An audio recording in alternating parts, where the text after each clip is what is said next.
Shall I start? Yes? Yeah. Perfect. So welcome everybody. We had a few technical issues, but we are live now. So welcome here. Sam Schimpler is going to join me soon, and Matt Hicks as well, but in this moment they're having technical issues.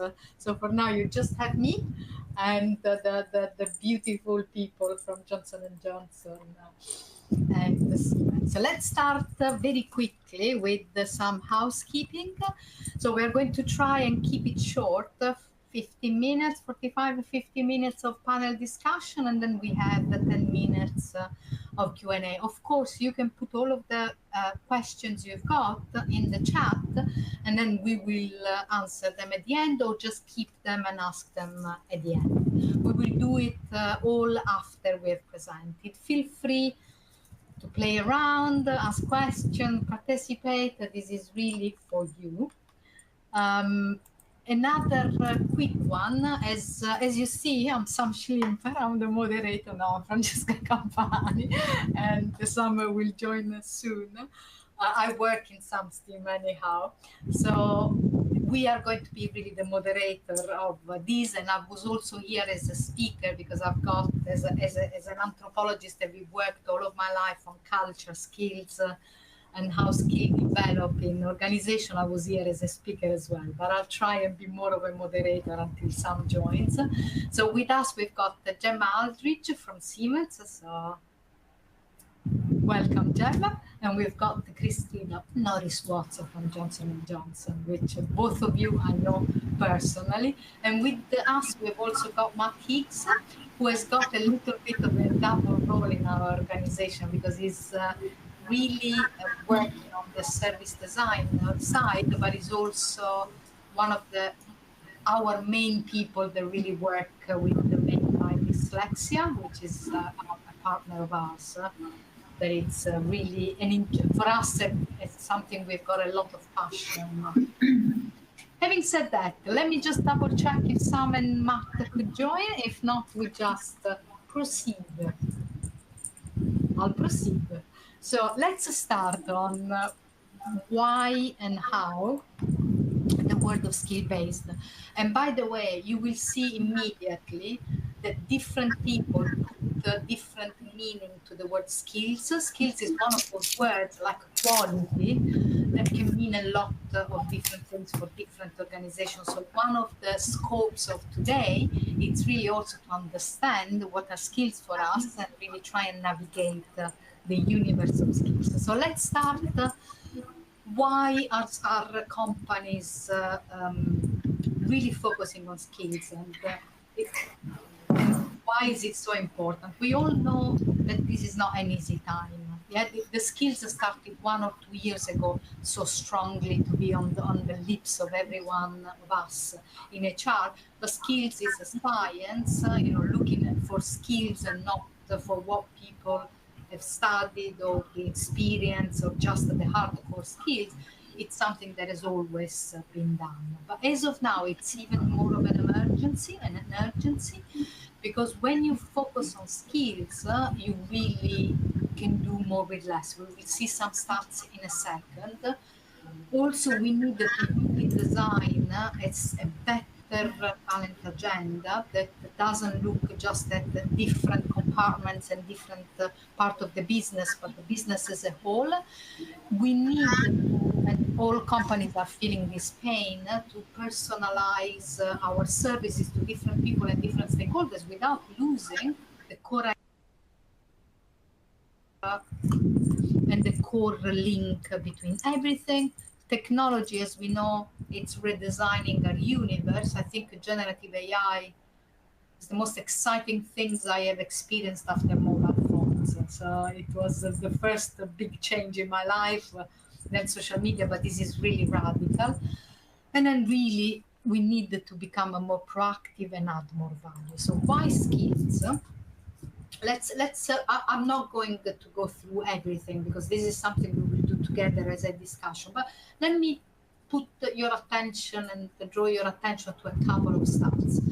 Doing more with less. the companies that really focus on skills and reskillings are 10% more innovative than other company, and they get a higher profit and income. What does it mean? The companies that are really identifying the point of strength and what people really can do in a company are growing faster in comparison to companies that look just at all the job description, all the education systems, old ways of looking at experiences. So with the right people, they can. Another stats I want to attract your attention to is the fact that hiring for skills is 2.5 more predictive of performance than experience and 5 more times more than education. What does it mean? That you will make as a company, and I put ourselves into the game as well. We as a company do less mistake, and mistakes in hiring cost a lot of effort, money, and pain. And also you have got the right people doing the right job. Another stats that I really want to attract your attention to is this one. 42% of core skills required to perform are expected to change because jobs are expecting to change.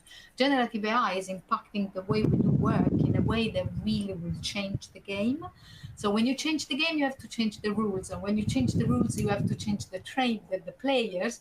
And when you change the players, you have to have another training, another hiring, another full system.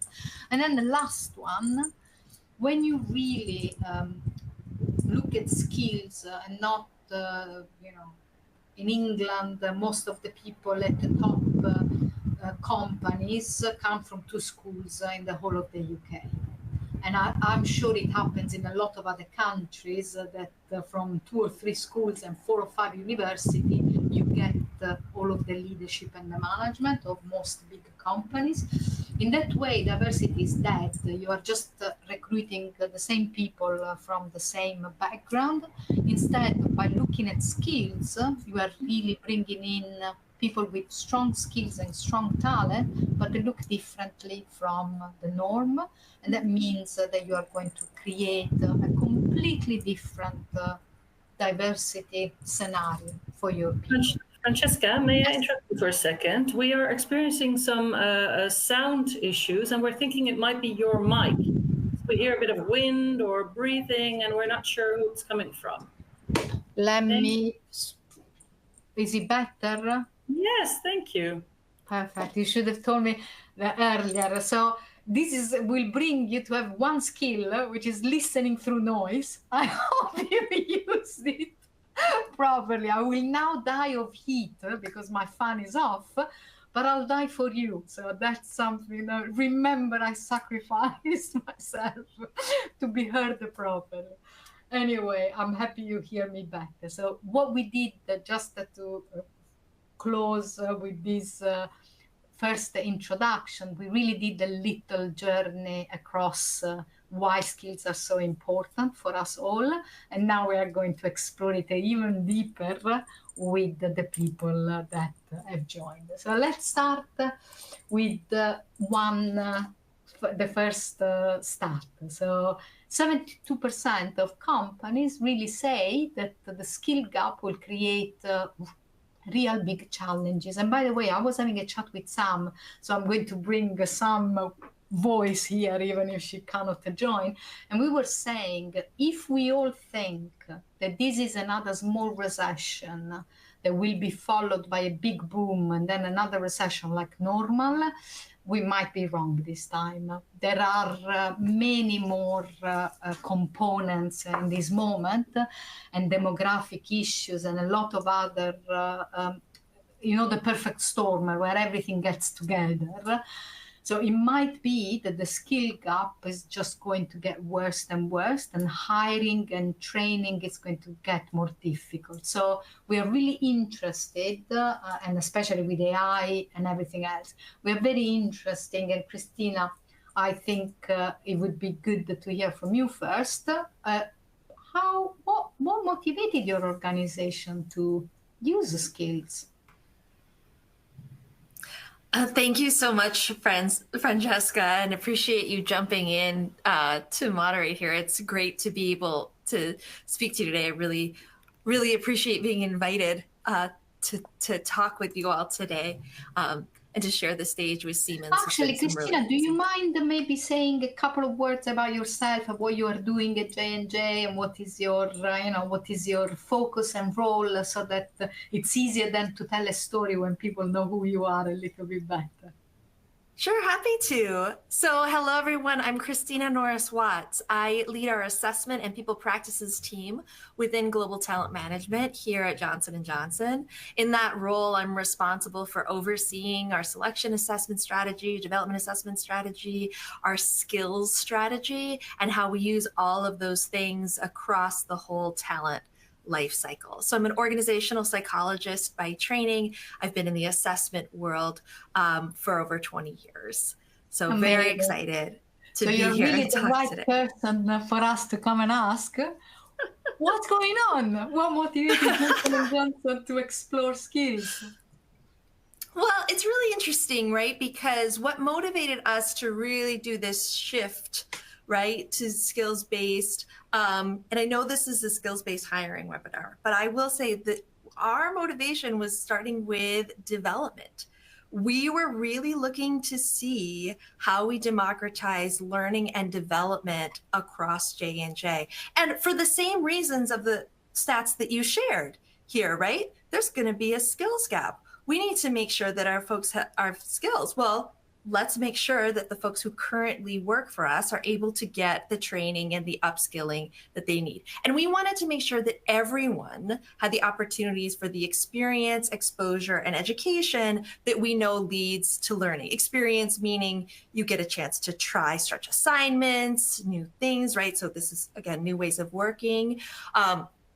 Exposure, meaning you are able to reach mentors across the organization and other people across the organization. And it's not just limited to who you know, but you are able to touch and find experts across the organization, regardless of what country you live in, regardless of what job you might be in. And then education, meaning you are able to find the right resources to support your development. And so for that to really work, we had to ground it in some pretty precise measurements. So we had to ground it in what skills someone wanted to learn, because the more precise we could get about what you wanted to learn and why, the better we would be able to tailor your learning resources, right? So that level of precision then would allow us to bring personalized development to 130,000 employees in a way that we never had before. Right. And then in doing so, it became very clear that we needed to be clear about the skills needed for all of our jobs and make sure we understood what skills led to success in all those jobs, right? So that we can measure people on the right things. So we're really prioritizing skills because it benefits both our employees and our business, right? Because our employees can better understand how to grow their careers, and learning and development bleeds right into selection, right? As you're talking about someone getting their next job. And then our business is better able to position to understand our skills gaps and retain and reward critical skills as a result, right? And move people to the right roles as needed. Yeah, and Christina, you made actually, we cannot have a webinar just on hiring or just on development or just on talent management. So even if the title of this webinar is more around hiring, it's the whole experience and the whole journey. So even if you start, you are telling us, really making a good point. You can start from any side of the journey, maybe start from learning and development or start from talent manager or from hiring, but then you have to complete the circle because it's a journey across all of the stages in the life cycle and the whole experience. So actually, that's when I will ask myself if there are mistakes, one of the mistakes will be treating it just as a solution for a single stage. Gemma, have you got anything you want to add or tell us a little bit the story about the reason why your organization is adopting this approach? Yeah, and that approach from Johnson Johnson is so fantastic, but the Siemens approach was it was really pragmatic. So in short, we did it because we wanted to look at how we increase gender diversity in our organisation. So we sort of went, all in with the reasons behind this. So as a wider organisation, we're committed to increasing the number of female hires into roles which are typically very male dominated. And as we all know, traditional methods of recruitment often overlook the candidates with the right skills, but not necessarily those conventional qualifications. And then you throw in that females are less likely to apply for roles where they don't feel that they meet all of the criteria. So we took skills-based hiring as an approach to not only address a skills gap, but also to help with connecting us to the right talent. So I'm a firm believer that talent does exist in the market, it is out there, but you've got to adapt your approach to finding it, and it's not always about finding someone who fulfills all of your essential criteria. So you've got to be open-minded to it and take a more pragmatic view on what that looks like. So for us, gender diversity was kind of that key enabler to adopt this method. Yeah, and I totally agree. And we've seen the stats. So skills, it's related to humans. Education and knowledge might be related to the background and the situation the human has been brought up in. So when you look at skills, you're really looking for people. And then people can be female, male, of any social background or any. It's diversity and inclusion. I think it's one of the best case of adopting skills. So it's not, it's one of the most mature and beautiful reasons to start a skill revolution. I really applaud you. Let's move on a little bit on what is skills. I'm sure that if you put all of the people of all the companies in a room and we have to define what is skills for us, we will get probably each person will give a different definition. So very interested. And by the way, I've seen a comment on the slide moving. Can you see the slides moving? Are we on the right slide, slide 8? Can you see it? Yeah. Yes, I think it was deleted, so it means it's working. Yes. Going back, so how does your organization define skills? And then I'll give you, after, especially Christina, who is very mature in how they're working on it, has defined it. I will give you probably the way we define it, but I'm very interested briefly in Christina and Gemma, what do you define for skills? Well, sure, I can jump in there. I am so glad that you are asking this question because I grappled with this for a while at the beginning of our skills journey, and I do feel like a lot of people skip this. So as someone who spent a lot of my career defining and measuring constructs, I'm always excited to jump in and tackle this. And you're exactly right that you can ask 4 people to define skills and you can get 5 different answers, right? And so it became very clear to me early on that we did not need a new definition of skills. J&J did not need to create a J&J specific definition of the word skill, because you know who already had a great one? Merriam-Webster. Merriam-Webster Dictionary has a great definition of skills as the ability to use one's knowledge effectively and readily in the execution of performance, or a learned power of doing something, developed aptitude or ability. It was really important to me that we grounded all our work in regular human terms. Everybody knows the word skill. That's what we mean. And because there is some confusion, sometimes you talk to people and they just mean technical skills. Right? And if you dive down through that rabbit hole for a while, if you want, sometimes what they mean is really just technology skills, right? JavaScript. Yes, they do technology skills. But then other people sometimes mean leadership skills. And some folks are like, well, we should differentiate leadership skills and technical skills. And that sounds easy enough until you try to do it. And then getting a group of people to agree on which is which and where that line is, that's really tricky. So what we have said was, stop that madness. We care about all skills. We are using a reasonable person's definition of skill from the dictionary. And we do care about more than skills. We know too, right? So skills are what you can do. We also care about what you have done, which is your experience. You had some good stats on experience and education, right? Not being quite as predictive as skills. Yes, that's absolutely true. And there's situations where if I'm hiring a lawyer, I'm going to ask if you are licensed to practice law in the state of New Jersey before I hire you for that role. But experiences can also be more than just your certifications or where you went to school. They can be your life experience as well. And I care about what you want to do, your aspirations.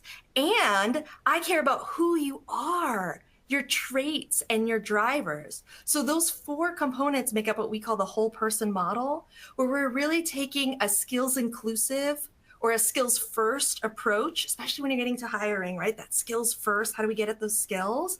But we want to recognize that skills, as defined by Merriam-Webster's dictionary, are just one component of who this whole person is, who this whole employee is.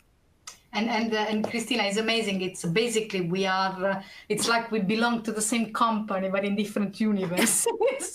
Because at Randstad we are really working on the human potential model, which we call the beyond the skill model. Because skill alone are not enough. They are absolutely essential, but motivation and aspiration. You can be very good at doing something, and you have experience of it, but you don't want to do it. Maybe you don't want to do it. If you don't want to do it, it's not going to be the right role for you. That's right. Exactly. So motivation and also understanding how your motivation and the motivation of the company are linked, and then personal traits. So core inherent traits, which is the foundation on the way skills then become different for different people. So the way I do marketing is different from another person that does marketing, because of my core inherent traits and my motivation. So we call it in different ways, but we use exactly the same model that looks at people as people, uses the words as words on the dictionary, and it's a beyond the skill approach. But we all know that when something becomes trendy, then people obsessed only with one aspect, so it becomes only skills, and you forget everything else. So I'm very happy to hear from you. Gemma, I know you are at the beginning of the journey. Is there anything that you want to add of how you feel the word the skill applies to what you're doing?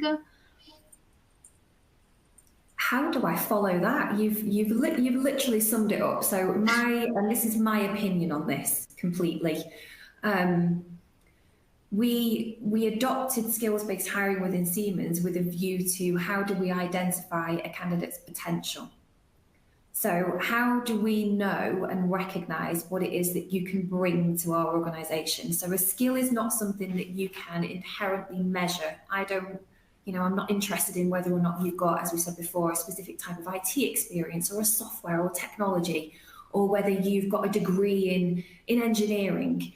It's what do you bring to my organisation that adds value? Because we can train you in everything else, but it's the underpinning person and what they have that defines what skills they have. So as you've said, it's that kind of that component that makes up the person and their aspirations and everything that goes with that, which identifies them as unique and individual, but also a big value add to Siemens. It's nearly, if we were in the past, this would be seen as a renaissance, a humanistic period in which the human being is at the center of everything. I wish everybody had the same feeling about humans, and the Industrial Revolution finally ends because we are in the human revolution. On that note, Matt, has Matt joined or not yet? No. But I'll just say that Matt is working very closely with Made by Dyslexia. And when you look at the human beings as humans and not as a little piece of machine that you have to put in the clock and in the machine, even people that are neurodivergent, they're not neurodivergent anymore. They are themselves. They've got their own powers, they've got their own gift, their own skills. So, Gemma, you were talking about diversity. When you look at people as people, you're not even looking at diversity anymore. You're looking at the individual human beings and the gift that they can bring to the company. So it really is a little revolution, something to explore in the next maybe webinar. Let's really start and explore on how you measure success. Because, you know, we are talking about something that it's very elevated, very simple. We are using definition that that dictionary has and what all human beings think skills are. We are going beyond. We are really talking about humans.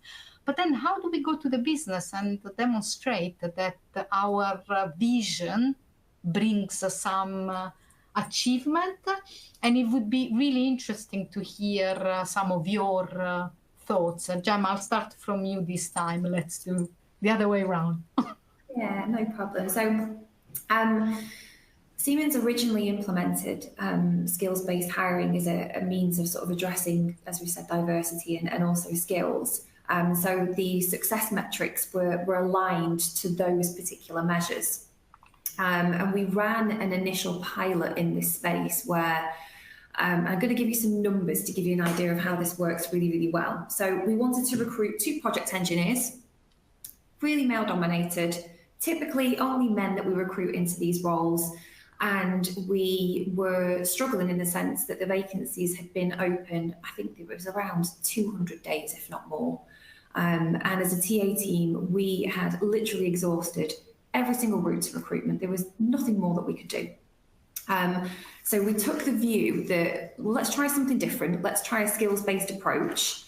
And what we'll do is we'll run it alongside a traditional recruitment approach so that we've got a real measure of impact and we can look at both processes side by side. So to give you some headlines, number of applications, which is one of the metrics we looked at. We had 87 applications for our traditional method, and using skills-based hiring, we got 533 applications, and we had to close the advert early because of the volumes. And then looking at diversity, so key metric for us, we had 31% females apply to the vacancy at the initial application stage. And then if I look at the numbers through each part of the recruitment stage, what happens to that percentage is it increases. And it increases so much that actually at the end point, so as we hire the individuals, the gender split actually becomes 50-50 in favour of male-female equal split. So I know that the impact of skills-based hiring on gender diversity, I mean, it has a huge positive impact for female hiring. And then the other metric I looked at was time to hire. So I'd got to 200 days and I was still at advert stage and I wasn't getting anywhere. And actually time to hire to actually end to end using skills-based hiring was 41 days. So again, you know, huge impact in that space. Additionally, my recruitment team spent less time sifting because there was no CVs, so no CVs to review, and the managers didn't need to go through sifting CVs either. And then as a result of that, candidate experience was hugely improved because they thoroughly enjoyed the process and the different approach to it. The back end of that, sort of the hiring manager experience, they struggled to choose successful candidate. There were 6 candidates who were taken through to the final stage and the managers they couldn't decide. They ended up taking 2 individuals and then actually recruiting 2 extra individuals later on down the line. But the real success measure for me is that those 2 individuals that were successful from this particular pilot neither were from an engineering background. So one was recruited from the supermarket chain Aldi, and the second person came from KFC. And that is the real measure for me. And we rest our case. Yes. That's amazing. And I genuinely think that you are really giving a very practical example of how human beings are much bigger and different from what they have done only. And sometimes we find ourselves in certain situations but doesn't mean that defines us. So this is, again, Renaissance it is. So Renaissance it shall be. So Gemma, this is an amazing story, and I'm absolutely impressed. And now I'm going to ask Christina to tell us instead what are the top challenges you're facing. Thank you for this. There's so many to choose from. I just want to say, I just really have to give kudos to Siemens. They've really done some amazing things in their hiring. And if you haven't had a chance to read about what they've done, I strongly recommend it because it is a phenomenal story. And Gemma is right. And can I say, I met with them a few weeks ago. I don't remember. I lose the track. And we were going through the invention and the patents, and Siemens creates like, I don't know how many patents and new invention every day. And such an innovative company that invents, but J&J is up there in inventing new ways of curing and saving lives. When companies are so innovative, they're probably the first one to embrace innovation, but it's not a given. So the fact that you are doing it and nearly matching the company inventivity, ingenuity, and invention is great. Kudos to the teams. So both of you, Bo. Well, great kudos to Gemma and her team for getting all that done. So challenges that you asked. There are so many challenges I could choose from. I will start with technology. From what I have found, there is no one technology that does it all. There are some technologies that do some things very well. So the big learning there is figure out what you are trying to solve for and then find the technology that fits that, right? I have not found one that does everything you probably need it to do.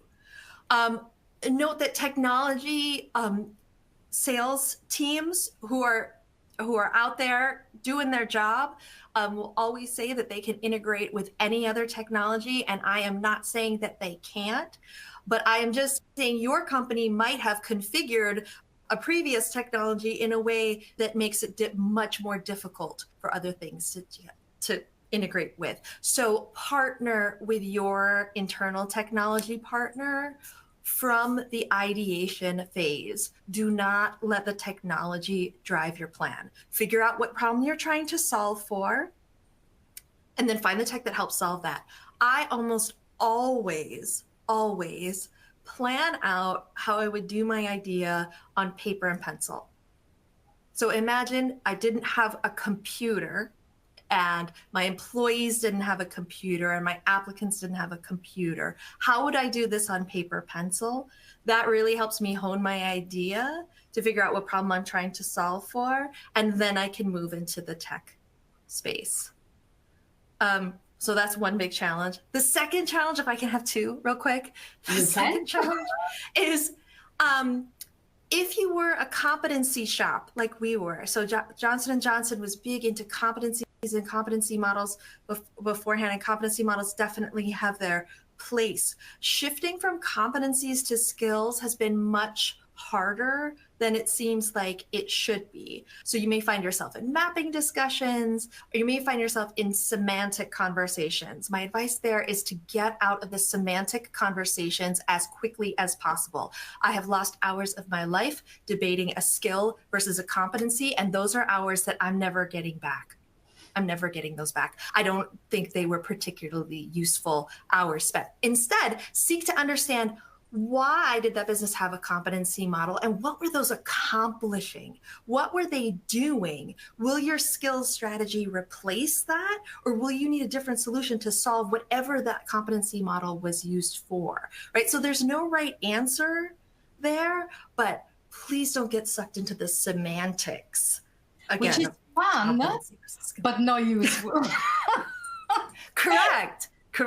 And I couldn't agree more. So I guess to summarize, always put the problem and the solution before thinking about technology or getting sucked into bigger conversation about the words you want to use and what is what, because the problem and the solution, it's the alpha and the omega of what you're trying to do, and then you can slot in the words, the model, the technology, and everything else. I couldn't agree with you more. And also, if I might add a quick one, and then Gemma, I'll ask you as well if you've got anything to add, is the culture, really understanding where you are and what is the culture of the organization. Because if you are trying to re-implement an industrial revolution mechanism using skills, as Christina was saying, instead of competency, you're basically changing the solution, but it will be used exactly in the same way. So it's really understanding, together with the problem and the solution, understanding the culture, and also influence your leaders, because then the leaders will speak the language and influence the rest of the people. So it's not easy. Influencing leaders is not easy because they think they cannot be influenced and they are the source of all wisdom, but it's possible. Because they're good at business, sometimes not as good as HR staff and skill staff and other things we are more expert in. Gemma, anything to add from your point of view of the challenges you are facing? Yeah, I'm gonna add to exactly what you just said around influencing, because mine's scalability. The dreaded word. You know, once you've done this really successfully, how do you scale it and get everybody all on board to do the same thing? You know, the easiest option for me would be to keep sort of piloting it in different pockets of the business, but that's not scaling. And so solution-wise, what I'm currently doing and where we're at within Siemens is actually scaling this across job families. So where does skills-based hiring work really well? It might be in your organisation, it's customer service. Actually, customer service sits across the whole of your organisation. So there's a real key area that you can impact at scale very, very quickly. And then you're bringing the business along on the journey with you, and hopefully then using all those managers as advocates to help you along the way. I couldn't agree more. It's really a matter of proving the point and going to the subject of proving the point. And I saw that there was a big question of hard skills, how do you validate and measure skills and everything. So let's explore a little bit better to convince the business and really influence and scale. There is an issue to be tackled around the data and validation and how everything gets presented to leadership and the business leader. So how do you work with data and validation? Christina, do you want to start? I'm happy to start. This is the issue. When I was saying don't spend your time just debating competency versus skill, do spend your time here. This is a very worthwhile problem to solve.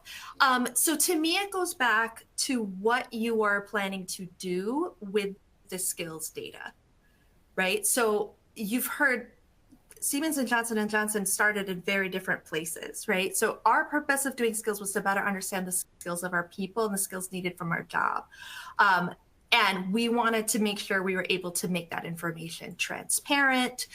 We were specifically responding to feedback we heard that people didn't know how to develop in their career at J&J or what was needed in the job they were interested in, right? So we wanted that information to be more transparent. And that meant making sure we understood the skills needed for our job. That doesn't require a ton of validation. That does require some light validation by the organization to make sure that the skills are correct, but we weren't making any employment decisions based on that information. We weren't making any hiring decisions, promotion decisions based on that information. We have now stepped forward with talent acquisition to think more about how we might do that. Sorry, I think my video just went funny. And so for that, we are thinking about how we do validate and how we do get that right level of rigor for those jobs. But back to that point on scalability, that probably isn't going to be every job across J&J. That will probably just be a subset of jobs where we really need that. And Christina, your video is gone, but your voice and your soul is bright and loud, so we hear you. Fix the video. It's just the video, the most superficial side of the human side. Gemma, what about you? How are you looking at data validation and all of these? So we initially started with this approach in the early careers space, and we've been using skills-based hiring in early careers for quite some time. And it was the results from that particular type of recruitment that really was a driver into trying skills-based hiring in the experienced hires piece, so looking at more engineering functions. What we've seen over the last few years, repeatedly and consistently, is the increase in gender equity and female hires that progress through the recruitment process. And a really good measure of that was back in 2022, we'd given ourselves some pretty ambitious targets around early careers and female recruitment. And we actually recruited for the very first time a gender equal split cohort across all of our early careers programs in 2022. So it was a huge achievement. And we'd increased diversity from it was just under 20%, so up to that 50%. And that's the data and the validation for us. You know, we're able to capture that data in one platform. Goes back to what Christina said around making sure you choose the right tech. And then we can then measure our impact against all of the core business objectives and track what we need to. And maybe look at, you know, kind of the talent pools that we're attracting. Is that having an impact? Is it having a positive impact? And then inadvertently, what was initially kind of an ED&I approach has then benefited us in so many other ways by adopting this approach. So it's been a huge success. And yeah, that's how we validate it. Thank you so much. And again, I'm very impressed. I wasn't here during when you discussed all of this. So it's the first time I hear all of these stories. And I'm very impressed by them.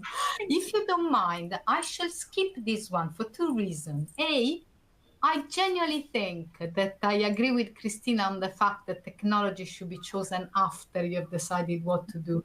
So I would challenge all of our listeners to first jot it on a piece of paper with pen and a piece of paper, and then to start and explore these. And also because I want to leave more space to the question and answer. So this will remain a mystery of what the technology Siemens and J&J use.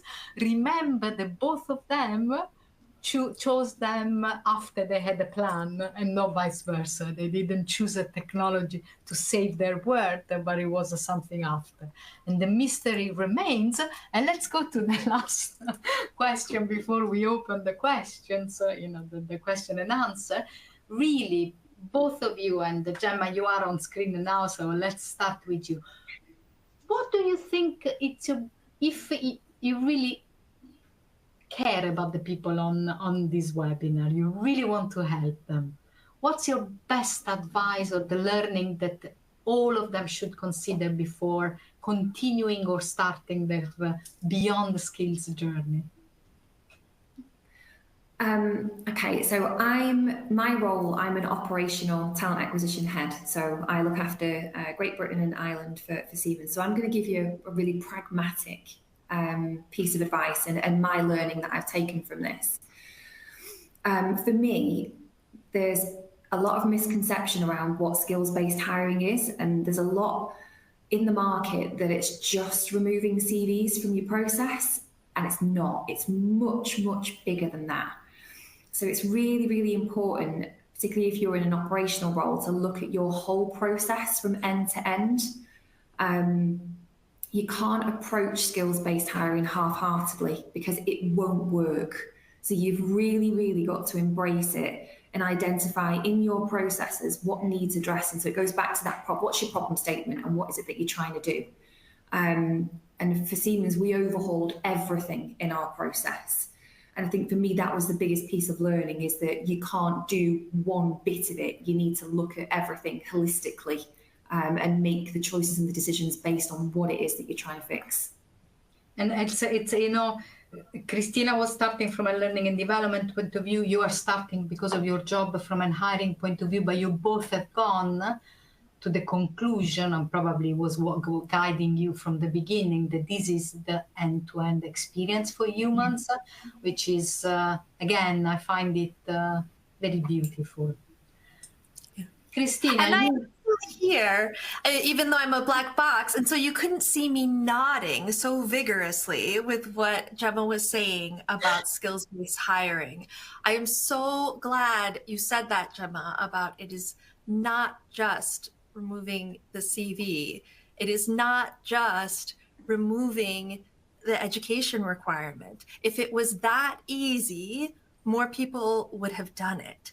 Right? But it is about what you are replacing it with, and what you're replacing it with takes so much work, right? And that's the hard work that Siemens has done that's impressive, right? That's the hard work that Johnson & Johnson is doing now to make sure we're replacing it with the right things, to make sure we are measuring the right skills for the job.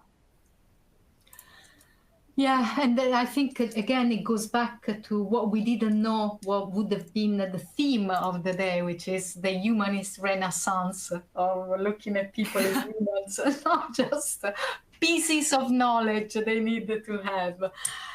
Thank you so much, Gemma and Christina. It's really been a pleasure. I now would love to get some questions.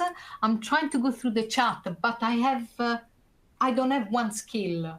I can't read very well because I'm virtually sometimes blind. So I'm finding it very difficult to see the question. I'm going through the chat, but let's do it together. Let's pick. And Attila and Rowena, if there is anything you've noticed through the questions. I do think this last question that came in about who owns, when assessing skills and strengths, who should own the data, the organization, the vendor, or the individual, is an interesting one. I think that's such an interesting question because while there's a practical component to that, I do also think there's an ethical component to answering that question as well, in terms of, again, depending on what data you are measuring and for what purpose, how much does the person own their own data, and have a right to their own data? And in some countries, there's regulations on that, and in some countries, there are not regulations on that. But I do think there's an ethical obligation that companies do have to be transparent, at least, about how they are using data, and to make sure that it is used appropriately and not misused. I do think a lot of people don't trust that organizations are using their data in the right way. And if you've lost that trust of your employees, why in the world would they give you data to begin with? Like, why would they trust you with their data? So keeping that level of trust, using it the way you say you're going to be using it, not using it in ways you said you're not going to be using it, I do think is critical for organizations. Thank you. There is another question that I've seen that it's interesting. And again, Christina, you might have to go in semantics a little bit now. From your point of view, what's the biggest difference? So very practical, if no one had heard about skills, what are skills? What is the definition of the dictionary, and how do you assess for skills? If you can give us some example, and maybe Gemma, you can give us an example of few of the skills you were looking for, those two roles you experimented on, that allowed people from completely different background to come and join. So let's start with Christina. Can you give us some simple examples of skills? Sure. So I do think that skills are the knowledge of and ability to do something. And if you have been around this field for a long time, you might have noticed there's a K, an S, and an A in my answer there. So if you are old enough to remember KSAs, as I am, this might sound very familiar, right? So I think part of what's in that question is saying, like, is all of this new? No, not all of this is brand new. What is new and what is exciting is we do now have technologies that can help support us use skills in a way that we haven't been able to use them before, right? So in the past, again, if you're old enough as like I am, that you remember these big spreadsheets we tried to have for KSAs for different jobs, and then we'll measure skills of our people and we'll put them together. There actually wasn't technology to help us. Like, we were trying to do this in Excel. We were looking at overlap analyses of jobs, and it was very clunky. And as soon as we measured it, it changed. The job changed, and it was out of date as soon as we did it. So what the technologies have enabled us to do is measure these and put them together and have a nice user interface that the user can actually understand what this data is saying so that we can use it. So when I do say skills, I do mean things like Python coding, and I do mean things like inclusive leadership, and I do mean team communication, and I do mean marketing. Like, I mean all of those different types of skills, right? Because if you have a variety of different jobs, you're going to need all those different skills. Yeah. And Christina, I think we agree on the fact, of course, it's easy to say soft and hard just because it's easy for people to understand without going in semantic, but there is nothing soft in leadership or communication. Yes. Some of the the hardest skills that people can have, and very difficult to teach if you have not developed them in your life. So I would say that are more hard than what we think are the hard skills. So thank you for that. Gemma, can you give us a practical example, for example, of 2 things that you were looking at for the engineers to be hired? Yeah, sure. So kind of expanding on what Christina said, we selected a technology to support us with this. And the technology was actually an assessment tool which measured a candidate's potential to the skills that we were looking for. So if I take maybe 2 skills from the project engineer role, and Christina's already mentioned this as well, communication, that was absolutely key. And another skill that was really required was their ability to be analytical, and critical thinking. So to look at a situation in a way that they could methodically work to a solution that was embedded within our process. So we're not necessarily talking about skills as in a technology that you might have, or if you've got a coding language that you're able to do. This was more around, okay, what do you have that we recognize as potential that you can bring to this role, where we can actually teach you what we would badge as hard skills.